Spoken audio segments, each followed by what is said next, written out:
Let's be real for a minute here, guys. There aren't many games out there that have been ported to more consoles than the original Sonic the Hedgehog. If you own any sort of gaming capable device released in the past 2 decades, there's a good chance that Sonic 1 is playable on it.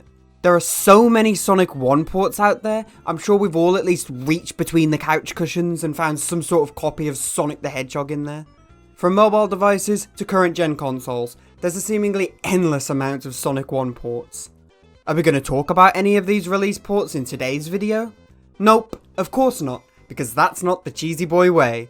What we're actually going to do is talk about one of the Sonic the Hedgehog ports that never came to be and was cancelled before it managed to release. So strap yourselves in, as today we're going to be talking about the obscure, unreleased Commodore Amiga port of Sonic the Hedgehog.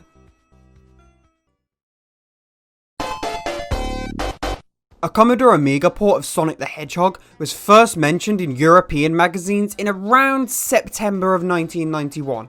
CVG magazine from my home country of the United Kingdom stated that the company US Gold had acquired the rights to make ports of Sonic 1 for the ZX Spectrum, the Commodore 64 and the Commodore Amiga. Although the images present on this magazine page are definitely just of the original Sega Mega Drive version of the game.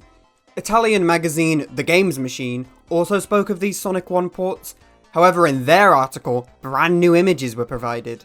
These images were supposed to be of the Commodore Amiga port of Sonic 1, however to me they look more like somebody's illustrations that may have been used as some sort of mock-up to show what Sonic 1 would have looked like on the Commodore Amiga. And it seems the internet agrees with my theory, as these Italian images of the game are heavily theorised online to be fake and not of actual gameplay. This is mostly proven by the fact that sometime later, Spanish magazine Super Juegos, or Super Games in English, reported on the ports and used gameplay screenshots that look absolutely nothing like the images provided by the Italian magazine. This title screen isn't exactly the greatest image of Sonic ever produced, however there is reason to believe that these two screenshots are genuine, as on the 18th of October 2011, almost 20 years after this port was in development, Raskar, a user on the Sonic Ages forum, posted even more images of this build of the game. But unlike the magazine scans from the 90s, Raskar's images are in super high quality, allowing us to get a better idea of what Sonic on the Commodore Amiga was really like. And I have to say, I'm not sure if it's because of the power of the Commodore Amiga, or just because this is an unfinished build of the game, but Green Hill Zone here is really lacking in terms of aesthetics. Like, remember Green Hill Zone on the Mega Drive? The background with the mountains and the beautiful clouds and the lush greenery? Well, this port was like, yeah, that's nice and all, but how about a blue gradient instead? Also, the level design seems to just not exist, as in all 3 of these screenshots, the level is literally just a straight line. Like, this is what haters say the Sonic Boost games level designs are like, which they aren't, but you know, now's not the time. The crappy level design, put together with the depressingly empty backgrounds, just doesn't bode well for the integrity of this port, which might have something to do with just why it was cancelled.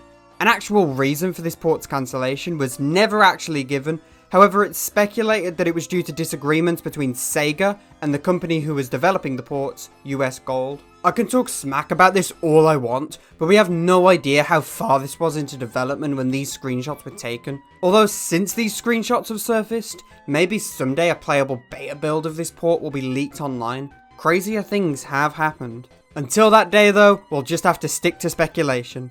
And to be fair, considering just how many ports of Sonic 1 there is in circulation nowadays, I really don't think we missed out on a whole lot due to this specific port being cancelled. And for the record, Sonic 1 was eventually ported to personal computers 7 years later in 1999 via the Sega Smash Pack. Of course, Sonic 1 is readily available on Steam nowadays, but the Smash Pack was the very first time it was playable on PC. Although I think the screenshots available of this port make it look less than desirable, I personally don't actually know how powerful the Commodore Amiga is. However, you guys don't have ape brains like me, so I'll ask you, how do you think this port of Sonic the Hedgehog would have turned out if it was finished and released? Do you think it would have been good as the Mega Drive version, or do you think it would have been a complete unsavoury mess? Let me know in the comments below. And for those of you who may be a little too young to know what a Commodore Amiga is, let me know what your personal favourite Sonic 1 port is instead. Now if you don't mind, that's all the time I've got. I gotta get back to playing Sega 3D Classics Collection on my Nintendo 3DS. If you enjoyed this video and want to see more, be sure to check out my Lost Media playlist, covering all sorts of lost video games, movies, and other media mysteries. Oh, and don't forget to like and subscribe, that really helps me out. I've been Cheesy Boy, and thank you for watching. Peace.